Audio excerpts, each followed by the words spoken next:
नमस्कार, बहुत स्वागत है आप सभी का। आपके साथ मैं हूं नलिनी पांडे। उत्तराखंड में पंचायत चुनाव के लिए दूसरे चरण की वोटिंग पूरी हो गई है। शाम 5 बजे तक वोटिंग हुई, जबकि कई जगहों पर 5 बजे से पहले लाइन में लगे लोगों को उसके बाद भी वोट करने दिया गया। आंकड़ों की बात करें तो शाम 4 बजे तक पूरे प्रदेश में 58.12% मतदान हुआ, जबकि अंतिम आंकड़े देर रात तक आने की संभावना है। इसमें वोटिंग प्रतिशत में इजाफा भी हो सकता है। अगर जिलों की बात करें तो शाम 4 बजे तक उधम सिंह नगर में रिकॉर्ड 75% मतदान, अल्मोड़ा में 51% मतदान, चंपावत में 56%, पिथौरागढ़ में 55%, नैनीताल में 61%, चमोली में 53%, टिहरी में 54%, उत्तरकाशी में देखिए 63.47%, देहरादून में 64% और पौड़ी गढ़वाल में 55% मतदान हुआ है। हालांकि देर शाम तक आंकड़ा बढ़ने की उम्मीद है और वोटिंग प्रतिशत 65% तक पहुंच सकता है। 31 जुलाई को पंचायत चुनाव के नतीजे आएंगे। दोनों चरणों की काउंटिंग एक साथ होगी। सुबह 8 बजे से मतों की गिनती शुरू हो जाएगी।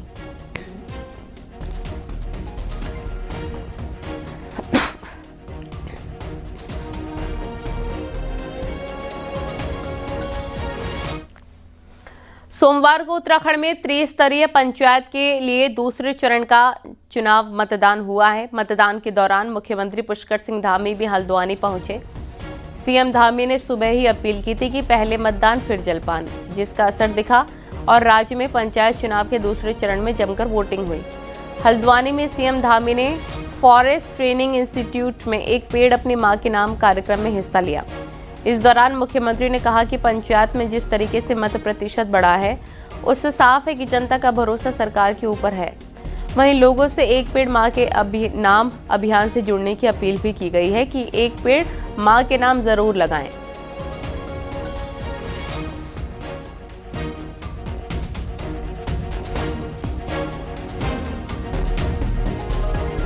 मोदी जी के नेतृत्व में पिछले वर्ष से ये अभियान प्रारंभ किया गया था और इस वर्ष भी अभियान बड़े जोर शोर से चल रहा है। हमारे राज्य के अंदर हरेला पर्वों से इसका विधिवत रूप से दूसरे चरण की शुभारंभ किया गया था और पहले दिन रिकॉर्ड 8,13,000 लोगों ने पौधारोपण किया था। प्रकृति संरक्षण ये हमारा संकल्प है, उसी को आगे बढ़ाते हुए देवभूमि उत्तराखंड के अंदर ये अभियान हमारा पूरे महीने भर चलने वाला है। इसलिए मैं भी जहाँ जा रहा हूँ, हमारा प्रयास है कि एक पेड़ मां के नाम सभी लोग लगाएं। सभी से मैं अपील करता हूँ, क्योंकि ये सावन का पवित्र मास भी है। पंचायत चुनाव के पहले चरण में करीब 65% मतदान हुआ था। इसके बाद दूसरे चरण में भी वोटिंग को लेकर काफी जोश दिखा। हालांकि सुबह कुछ जगहों पर हल्की बारिश हो रही थी। इसके बाद भी लोग घरों से निकले और बारिश के बीच मतदान के लिए लाइनें लगी दिखी। गांव की सरकार चुनने के लिए लोगों ने वोट डाले। 6 तस्वीरें आपको हम दिखा रहे हैं किस तरह से लोग वोट डालने के लिए मतदान केंद्रों पर उमड़ पड़े। देहरादून, ऋषिकेश, रामनगर, हल्द्वानी, पिथौरागढ़, अल्मोड़ा की ये तस्वीरें हैं, जहां सुबह से लंबी लाइनें नजर आई और देर शाम तक वोटिंग होती रही। पंचायत चुनाव की कुछ अलग तस्वीरें भी आपको दिखाते हैं, जिसमें वोटिंग को लेकर जोश और जुनून साफ देखा जा सकता है। चमोली में 106 साल की बुजुर्ग महिला ने मतदान किया। मतदान केंद्र पर पहुंचकर बुजुर्ग महिला ने वोट डाला और लोकतंत्र के पर्व में हिस्सा लिया। वहीं देहरादून में डोईवाला के रानी पोखरी गांव में 95 से 105 साल की बुजुर्ग महिलाएं वोट देने पहुंची। लोगों में वोटिंग को लेकर काफी क्रेज नजर आया और बुजुर्ग लोग भी वोट डालने पहुंचे। भीमताल के ताड़ा गांव में भी मतदान को लेकर लोगों में काफी जोश नजर आया। यहाँ कई परेशानियों के बाद भी लोग वोट डालने पहुंचे और अपने मताधिकार का इस्तेमाल किया।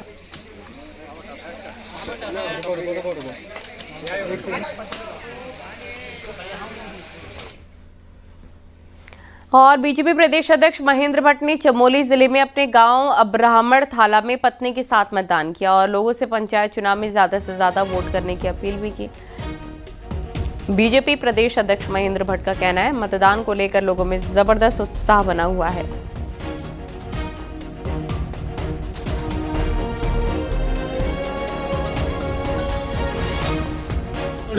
मतदान के अवसर पर मैं अपने गांव ब्राह्मण थाला में अपने पोलिंग बूथ पर आया हूं जनता में उत्साह है, अच्छा मतदान हो रहा है और मैं आज ये कह सकता हूं कि प्रथम चरण से ज्यादा मतदान देवभूमि के उन दूसरे चरण के सभी मतदान केंद्र पर होगा।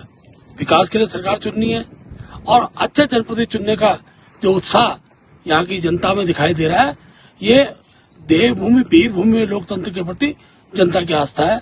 मैं उत्साहित हूँ। मैं हर वर्ष अपने बूथ पर गांव में आके ही वोट का और अपने मतदान का प्रयोग करता हूँ। बीजेपी के राष्ट्रीय मीडिया प्रभारी और गढ़वाल सांसद अनिल बलूनी सोमवार को पौड़ी जिले में अपने पैतृक गांव नकोट पहुंचे, जहां उन्होंने अपने परिवार के लोगों से मुलाकात की। साथ ही दोपहर का भोजन अपने पैतृक गांव के घर में किया। गांव जाने से पहले अनिल बलूनी कोट ब्लॉक में प्राइमरी स्कूल में बने बूथ पर भी पहुंचे और अपना वोट कास्ट किया। त्रिस्तरीय पंचायत चुनाव के मौके पर बलूनी विशेष रूप से अपने गाँव में अपना वोट डालने पहुंचे थे। उन्होंने सभी से अपील करते हुए कहा कि अपना वोट गाँव में ही डालें, जिससे गांव हमेशा आबाद रहेंगे। वहीं इस मौके पर उन्होंने ग्रामीणों की समस्याओं को भी जाना और जल्द उन समस्याओं को दूर करने का भरोसा भी दिया है।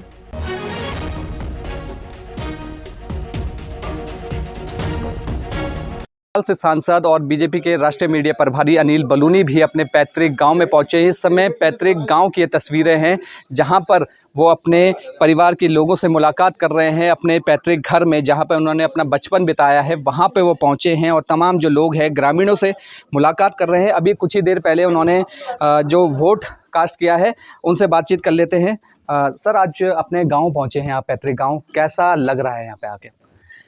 देखिए, आज हम सब लोगों के लिए बड़ा ही खुशी का दिन है और पूरे पहाड़ में अगर आप, जैसे मैं बड़ा लंबा रास्ता तय करते हुए आया, तो सब गांव में बड़ी रौनक है और बड़ी संख्या में लोग वोट डालने के लिए, लोकतंत्र के पर्व में हिस्सा लेने के लिए आए। एक अभियान की शुरुआत करी थी, मेरा वोट मेरा गांव।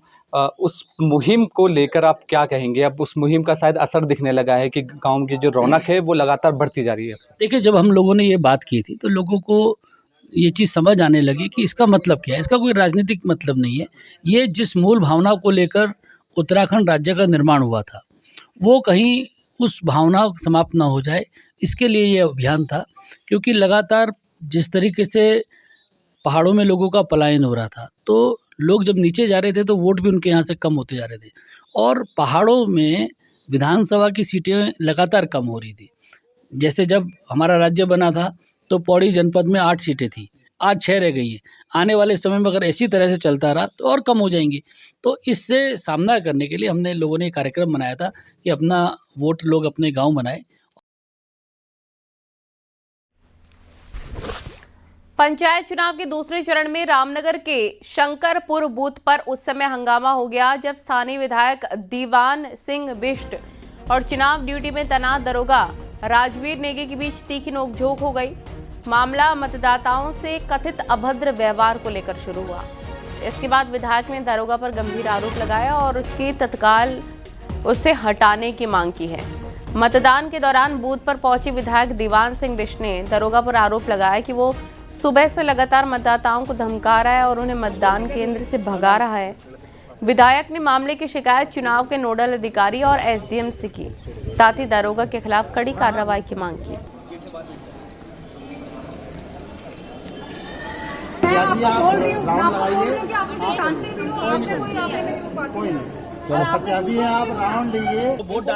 सब लोग लोकल के हैं, एक ही गांव के हैं, सब एक दूसरे को जानते हैं, कोई कहीं कोई दिक्कत नहीं है। लेकिन पता नहीं क्या मन में है उनके दरोगा जी के कि इस प्रकार का व्यवहार कर रहे हैं। लोगों से कह रहे बारात में आ रहे हो, फलाने आ रहे हो। जो बुजुर्ग लोग कोई बैठ जाता है तो उससे कह रहे क्यों बैठे हो। आपके द्वारा बताया जा रहा था कि सुबह थोड़ा स्थिति काफ़ी भीड़-भाड़ काफ़ी ज़्यादा थी, इसलिए थोड़ा सख्ती का प्रयोग किया गया था। उनको समझा भी दिया गया, जांच भी की जा रही है। अगर वास्तव में दोषी पाए जाएंगे तो कार्रवाई की जाएगी। वो मेरी संज्ञान में आ गया, मामला आ गया। हम सब लोग मौके पर ही हैं, शिव साहब भी सब लोग साथ ही में हैं। अगर वास्तव में अभी हम लोग कुछ लोगों से पूछताछ करेंगे, वास्तव में पाया जाएगा तो जो भी कार्रवाई होगी वो ला जाएगी। पिथौरागढ़ के मूनाकोट ब्लॉक की भड़कटिया जिला पंचायत सीट पर इस बार सभी की निगाहें लगी हैं। इस सीट से बीजेपी पूर्व प्रदेश अध्यक्ष और सीनियर विधायक बिशन सिंह चुफाल की बेटी दीपिका चुफाल मैदान में है। बिशन सिंह चुफाल ने अपनी बेटी को बीते पंचायत चुनाव में भी मैदान में उतारा था, लेकिन उन्हें हार का मुंह देखना पड़ा था। इस बार फिर से चुफाल ने दीपिका को मैदान में उतारा। ऐसे में सभी की निगाहें इस सीट पर लगी हुई हैं। तो मोनाकोट ब्लॉक की भड़कटिया सीट पर भी सभी की निगाहें लगी हुई हैं। इस सीट से भाजपा के 6 बार के विधायक बिशन सिंह चुफाल की बेटी दीपिका चुफाल मैदान में हैं। पिछले बार भी बिशन सिंह चुफाल ने अपनी बेटी को चुनावी मैदान में उतारा था, लेकिन पंचायत चुनाव में वो मात खा गई थी। तो एक तरीके से देखा जाए तो इस सीट पर बिशन सिंह चुफाल की प्रतिष्ठा दांव पर लगी है और इस सीट पर निगाहें जिले की तो है ही हैं, साथ ही प्रदेश की भी निगाहें इस सीट पर लगी है कि किस तरीके से वो अपनी बेटी की चुनावी बैतरणी पार करा पाते हैं। विजयवर्धन उप्रेती, न्यूज़ 18, पिथौरागढ़। पंचायत चुनाव के दूसरे और अंतिम चरण में नैनीताल में भी लोगों ने जमकर वोटिंग की है। तो मतदान के लिए कई प्रवासी भी पहुंचे। गांव के मुद्दों के साथ जंगली जानवरों की समस्याओं पर लोगों ने मतदान किया। सड़कों को लेकर कई लोगों की समस्याएं भी दिखी। फिलहाल लोकतंत्र के पर्व ने लोगों ने अपनी सहभागिता की है। अब 31 जुलाई को मतगणना की जाएगी। हर बार होता है लेकिन काम कुछ नहीं होता है। काम कुछ नहीं होता है। पिछले 15-20 साल से देख ही रहे हैं, हर बार जब से वोट दे रहे हैं तब से देख ही रहे हैं। दावे हर बार होते हैं लेकिन काम कहीं कुछ नहीं होता। उम्मीद है कि अब जो सरकार अब देखो इस बार एक बार और उम्मीद रखी है। जंगली जानवर जो है उनका हमला बहुत हो जाता है। साल में 2-3 बार ऐसा होता है कि बाघ वगैरह आ जाते हैं और इसी के कारण एक आध लोग मर भी गए हैं। तो उसके लिए कुछ चाहते हैं और साथ में जो रोड्स वगैरह बनती हैं वो कुछ ही सालों में बारिश के बाद खराब भी हो जाती है। दोनों चरणों का मतदान पूरा हो गया है तो मतपेटी में उम्मीदवारों की किस्मत कैद हो चुकी है। हालांकि चुनाव नतीजे 31 जुलाई को आने हैं। देखने वाली बात यह है कि आखिरकार किसके सर गांव की सरकार का ताज सस्ता है। वीरेंद्र बिष्ट, न्यूज़ 18, नैनीताल। उत्तराखंड में जबरन धर्मांतरण और सनातन के नाम पर ठगी के खिलाफ अब सरकार आर पार की लड़ाई के मूड में है। ऑपरेशन कालनेमी की कमान अब SIT के हाथों में सौंप दी गई है। वहीं छांगुर गैंग के बाद सरकार और भी सख्त हो गई है। मुख्यमंत्री पुष्कर सिंह धामी ने धर्मांतरण कानून को और ज्यादा सख्त बनाने के आदेश दे दिए हैं। देखिए।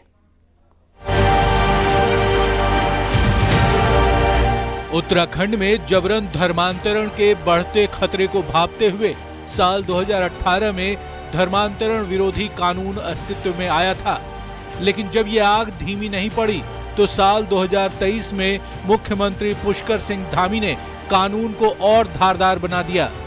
जहां पहले सजा 1 से 5 साल की थी, वहीं अब ये बढ़कर 3 से 10 साल तक कर दी गई है। जुर्माना भी 25,000 से सीधे 10 लाख तक पहुंचा दिया गया है। अब छांगुर केस ने सरकार को एक बार फिर चौकन्ना कर दिया है। सोमवार को हाई लेवल कमेटी की बैठक में मुख्यमंत्री ने अधिकारियों को साफ निर्देश दिए कि इस कानून को और सख्त किया जाए। पुलिस रिकॉर्ड देखें तो बीते 5 सालों में जबरन धर्मांतरण के 54 मामले दर्ज किए जा चुके हैं। निश्चित तौर पर जो धर्मांतरण कानून पर सख्ती की आवश्यकता महसूस हो रही है और जिस तरह आपने उत्तर प्रदेश के अंदर देखा है, झंगुर बाबा का एक बड़ा प्रकरण चल रहा है और धर्मांतरण के आड़ में जो देश विरोधी गतिविधियां हो रही हैं वो ज़्यादा चिंता का विषय है। तो इसको और गहराई से देखने की आवश्यकता है और इस पर हमको इसके तह तक जाना पड़ेगा। जो मुख्यमंत्री जी ने जो SIT गठित की है, मैं समझता हूँ उसी प्रयोजन से की होगी, तो उसमें भी हम थोड़ा और सख्ती करेंगे तो इस प्रकार की जो जिस तरह के लोगों की प्रवृत्तियां हैं इस पर हम रोक लगा पाएंगे। यही नहीं, सनातन धर्म की आड़ में अंधभक्ति और ठगी का जाल बुनने वालों पर भी सरकार ने शिकंजा कस दिया है। ऑपरेशन कालनेमी की निगरानी अब SIT करेगी, जो सीधे पुलिस मुख्यालय से जुड़ी होगी। मुख्यमंत्री ने DGP को इसके लिए निर्देश जारी कर दिए हैं। देखिए, मैं माननीय मुख्यमंत्री जी की इस सराहनीय पहल को मैं माननीय मुख्यमंत्री जी को बधाई देता हूँ कि उन्होंने इस उत्तराखंड को, ये देवभूमि हमारी, हम सनातन धर्मवासी है तो जाहिर सी बात है क्योंकि हम ये देवभूमि है तो देवभूमि की रक्षा करना हम सबका कर्तव्य है। और मैं कहता हूँ कि ये और जितना सख्त से सख्त कानून बने, और सख्त कानून बनना बहुत ज़रूरी है। मैं माननीय मुख्यमंत्री जी ने जो ये पहल की है उसके लिए मैं उनको बधाई देता हूँ। पुलिस मुख्यालय स्तर पर गठित होने वाली ये SIT न सिर्फ ऑपरेशन कालनेमी की निगरानी करेगी बल्कि धर्मांतरण के मामलों की भी परत दर परत जांच करेगी। साफ है, लव जिहाद, लैंड जिहाद के बाद सरकार अब धर्मांतरण और धार्मिक ठगी के खिलाफ सख्ती बरतने जा रही है। देहरादून से न्यूज़ 18 के लिए सुनील नौप्रभात की रिपोर्ट।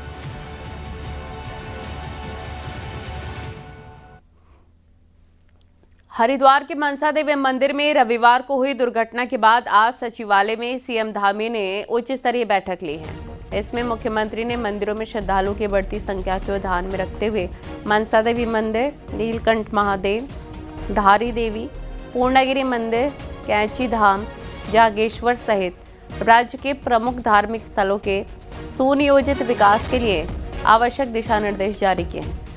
मनसा देवी मंदिर के सीढ़ी मार्ग से अतिक्रमण हटाने और मार्ग के चौड़ीकरण के लिए आदेश दिए हैं।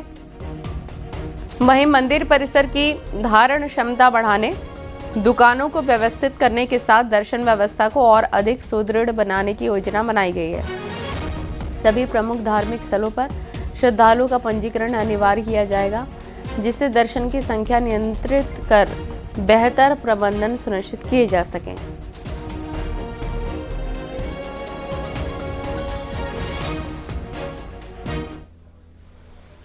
उत्तराखंड के सभी पौराणिक मंदिरों का सुरक्षा ऑडिट होगा और हर 15 दिन में मंदिरों का ऑडिट कराया जाएगा। सीओ रैंक के अधिकारी को इसकी जिम्मेदारी दी जाएगी। आईजी गढ़वाल ने सभी जिलों को इसके निर्देश दिए। हरिद्वार में मनसा देवी मंदिर में हुई भगदड़ के बाद ही बड़ा फैसला लिया गया। सुरक्षा के साथ साथ क्राउड मैनेजमेंट पर काफी फोकस रहेगा। गढ़वाल आईजी ने सभी जिलों को निर्देश जारी किए हैं कि पौराणिक मंदिरों की सुरक्षा व्यवस्था की नियमित जाँच की जाए।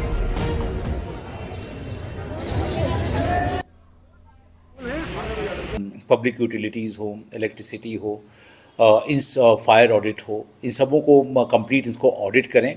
और उनको ये भी निर्देशित किया गया है कि अपने एक सीओ रैंक के ऑफिसर प्रत्येक 15 दिन में उसका पूर्णतः हर एक महीने में 2 बार ये इसका सिक्योरिटी ऑडिट करेंगे।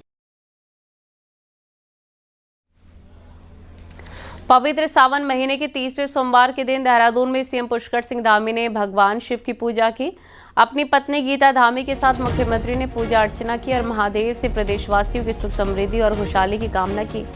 सीएम धामी ने कहा कि भोलेनाथ से प्रार्थना है कि सभी भक्तजनों की मनोकामना पूर्ण हो और उनके जीवन में सकारात्मक ऊर्जा का संचार हो।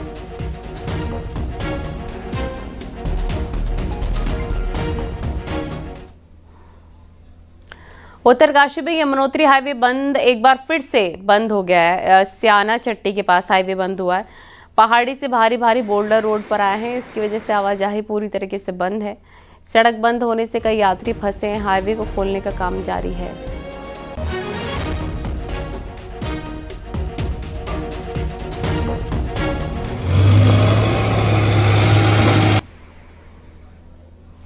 बद्रीनाथ धाम में एक बार फिर से अलकनंदा नदी का जलस्तर तेजी के साथ बढ़ने लग गया है। ऊंचाई वाले इलाकों में हो रही बारिश की वजह से बद्रीनाथ धाम में जलस्तर बढ़ता जा रहा है। ब्रह्म कपाल और गांधी घाट तक अलकनंदा नदी का तेज बहाव पहुंच रहा है। हालांकि मौके पर पुलिस प्रशासन ने तीर्थयात्रियों को जाने से रोका है। तस्वीरों में आप देख सकते हैं अलकनंदा किस रफ्तार से बह रही है और घाटों तक नदी का पानी पहुँच रहा है। तीर्थयात्रियों को नदी किनारे नहीं जाने के लिए कहा गया है और इसके लिए गश्त भी बढ़ा दी गई है।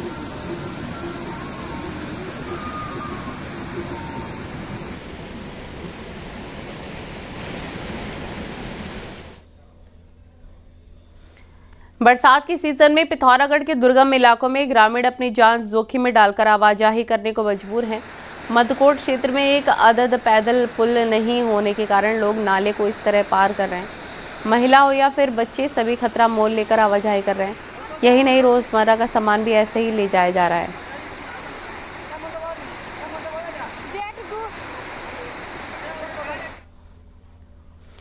गढ़वाल सांसद अनिल बलूनी ने सोमवार को देवप्रयाग के बाऊ बाजार में आई आपदा के बाद के हालात का जायजा लिया।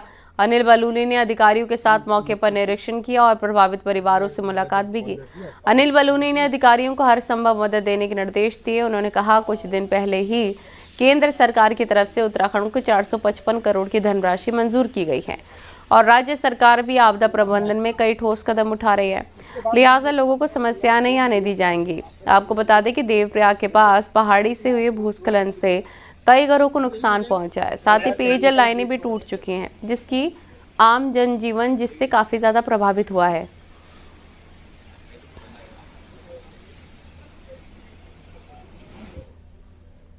होगी कि पिछले दिनों यहाँ पर काफ़ी बड़ी मात्रा में स्लाइड आया था और लैंडस्लाइडिंग हुई थी और काफ़ी नुकसान भी हुआ था, घरों को भी नुकसान हुआ था। काफ़ी पानी की लाइन को, सब चीज़ों को नुकसान हुआ है, उस सब का भी आकलन किया है, सबको देखा। अभी जिला प्रशासन को भी मैंने निर्देशित किया है कि जल्दी से जल्दी इसका पूरा आकलन करें कि ये स्लाइड और कितना डेंजरस है, कितना इसमें आगे काम होना है, वो सारा देख रहे हैं। बाकी जो राहत के काम हैं उस सबको 1-2 दिन के अंदर, क्योंकि आज वोटिंग है तो प्रशासन कल से फ्री होगा, तो कल के बाद इसको और तेज़ किया जाएगा। और इस बीच देहरादून से बड़ी खबर, यहाँ के ISBT क्षेत्र में तेज रफ्तार बस ने एक एक्टिवा सवार लड़की को कुचल दिया है, जिससे लड़की की मौके पर मौत हो गई है। दर्दनाक घटना के बाद से बस ड्राइवर मौके से फरार है। पुलिस ड्राइवर की तलाश में जुट गई है।